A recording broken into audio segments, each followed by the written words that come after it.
Ano kayo, si San Miguel? Na pag nakalistro, si San Miguel ang panalo. Pag ginanon mo, sinong panalo? Si Satanas.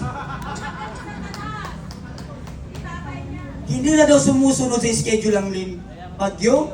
Kumukuha pa siya ng advice sa tatay niya. Puro palpak ang plano niya. Dapat Bongbong Marcos, mahiya ka na. Kasi nakikita mo ang mga Pilipino, ayaw na sa'yo. Ama, sinusuka ka ng Pilipino. Ama, mas nauna pa akong pinadala ng supina kaysa kay Martin Romualdez. Alam niyo ba? Noong September 21, nagsalita lang ako, handa na ba ang lighter? Pagkabukas, andyan ang supina. Bakit yung nakawan sa gobyerno, bilyon-bilyon? Na-mention na masyado si Zaldico, Martin Romualdez, bakit hindi makulong? Kasi tayo, mahirap. Sila, mga butete. Kaya yung mga baryano sa bulsa nyo, ingatan nyo. Baka pati yan, nakawin nila. Nakikita niyo yung mga barko? Araw-gabi nandyan sa dagat pero hindi lumulubog. Bakit? Kasi kapitan lang ang meron, walang congressman. Tayo nasa city, binabaha. Kasi ang daming congressman na buhaya. Isa pa yung si Jela Alonte. Sino nakakilala kay Jela Alonte? Jela Alonte na yan. Ang lakas ng loob niyang sabihin, wala akong utang na loob sa Pilipino. Gaga! Gago ka, gaga ka pa. Paano mo nasisikmura na sabihin na wala kang utang na loob sa mga Pilipino? Yang pambili mo ng napkin, yang pambili mo ng bra, panty, pati pagkain mo, pati bahay mo, pera at pawis ng bawat Pilipino. Tama! Yang sinasahod sa inyo, tatay mo, pamilya mo, na pinagmamalaki mo na sa political dynasty ka, pera ng taong bayan yan. Tama. Tapos sasabihin nyo, wala kang utang na loob. Kaya sa lahat ng anak ng kontraktor, politiko, at lahat ng nakinabang sa flood control project, gago, tanga, inutil. Tama. Napakakapal ng mukha ninyo. Nasubukan nyo ba magtrabaho ng 24 hours para may mapakain sa pamilya? Nasubukan nyo ba magtanim ng palay sa bundok? Nasubukan nyo ba mag-araro? Nasubukan nyo ba mamasala ng jeep? Para may pang-aral ang anak?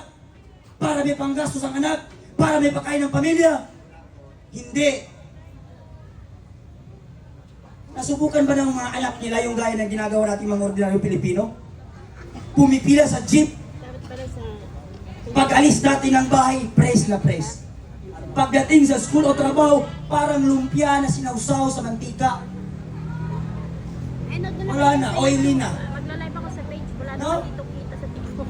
Kaya tayo nagtipon-tipon dito para wakasan at ipanawagan kung meron pang natitirang kapal ng mukha. Yang Pangulo na yan, marapat lamang na buwabala siya sa pwesto sapagkat ayaw na at sawa na ang Pilipino sa kanya. Magpo-4 years ka na, Bongbong Marcos, wala ka pa rin nagawa. Wala ko napapalive. Wala ka pa rin napapatunayan sa ating bansa. Ayan, magla-live din sa page.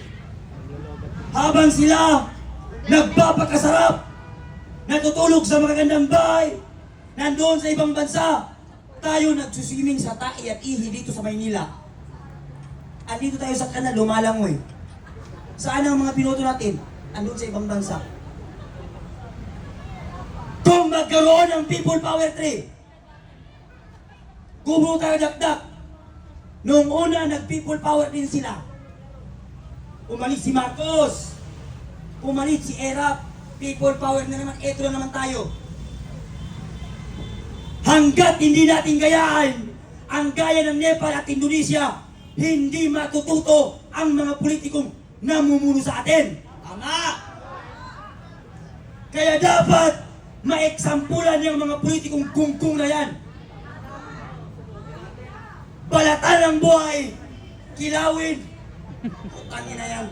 May libang ba siguro yan? Kayo na lang sigurong kumain. Kaya kung si Martin Romualdez mukhang ang asim. Pati si Charlie kung ang asim. No? Maasim ang mga mukha nila, kakapal ng pagmumukha nila. Mga gago, mga tarantado, mga inutil. Dati ang akala ko ang buhay ay nasa tubig lang. Ngayon nasa Malacanang na sila, nasa House of Representatives pa sila. High-tech na, nakabarong pa. Dati ang buhay ay kinakain karni lang, kinakagat tao. Ngayon arte na. Pera na ang kinakain. Ayaw ng barya. Gusto bilyon. Trilyon-trilyon ang gusto nilang kainit na kawin. Kaya sabi ko sa CIDC, maubusan kayo ng papel. Kakasupina niyo sa akin. Kahit 100 truck pa ang dali niyo sa supina. Kahit nasa loob ako ng kulungan, magsisigaw-sigaw ako dyan. Sabi nung pulis sa akin, sir, ba't mo gustong makulong? Kasi nagpahuli ko, ayaw ko huliin. Sabi ko, sir, gusto kong makulong. Bakit? Kasi sabi ko doon sa loob ng kulungan, hindi ka na magtatrabaho, hindi mo na problema kakainin mo, hindi ka na magre-rent ang ihigaan mo. Pakakainin ka nila doon. Meron ka pang higaan. Sabi nung pulis, sa lahat ng tao, ikaw lang ang ibang prinsipyo.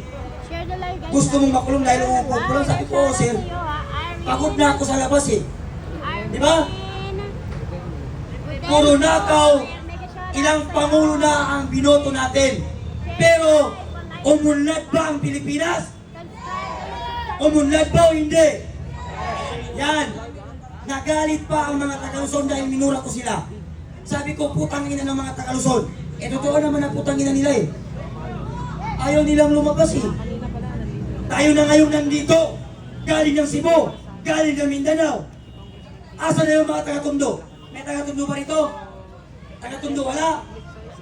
Oh, sabi ng mga taga-Tondo, mas matapang ang taga-Tondo kaysa Mindanao. Asa na kayo ngayon? Asa na ang taga-Tondo? Saan na yung may mga tato? Pati itlog may tato. Bibilib lang ako sa tapang mo kung makisama ka at makilaok dito sa laban nito kontra korupsyon. Maraming salamat at magandang gabi. Bayan, fake news ang TV Patron. Ang awit ko po ito po ay nilikha ko. Noong ako po ay nasa buntok pa.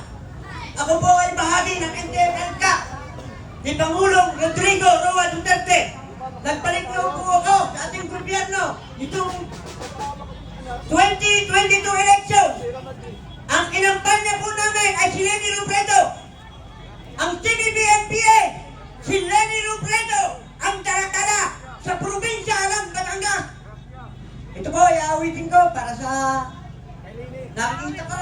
Natutuwa po ako dahil ang gusto po natin, iligtas ang mga susunod na henerasyon sa mga salot ng lipunan.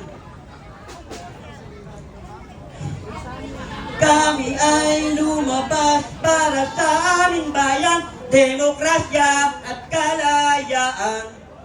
Ang hirap at pagod, ilang gabing walang tulog sa pagsubok sa tibay ng loob.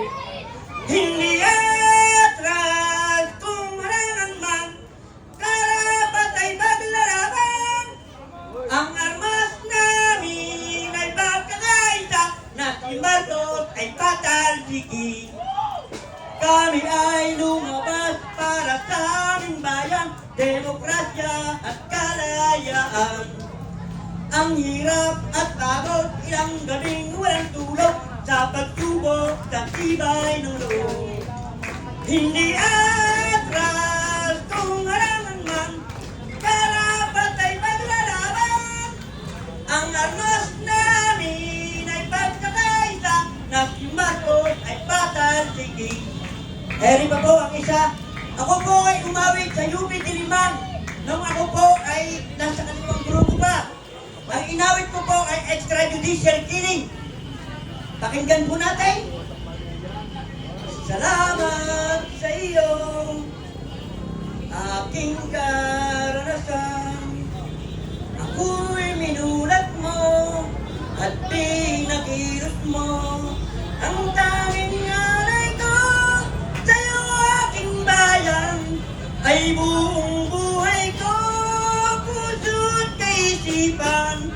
Paninindigan ko'y hanggang kamatayan, makapaglingkod lang sa buong sambayanan. Ang tanging hiling ko, kung may batas tayo, bigyang katarungan, mga ninakawan, bigyan ng daan, yaring karapatan ng ating mamamayan. Tayo'y magkaisa sa ating pakikibaka, sa ating pagtutol sa Administrasyong Marcos. Ang tanging ngalay ko sa'yo aking bayan ay buong buhay ko, puso't kaisipan. Paninindigan ko'y hanggang kamatayan, makapaglingkod lang sa buong sambayanan. Ang tanging hiling ko, kung may batas tayo, bigyang katarungan, mga nanakawan, bigyan ng daan, yaring karapatan ng ating mamamayan. Maraming salamat po. Maraming salamat po, Kuya, sa napakaganda mong awitin.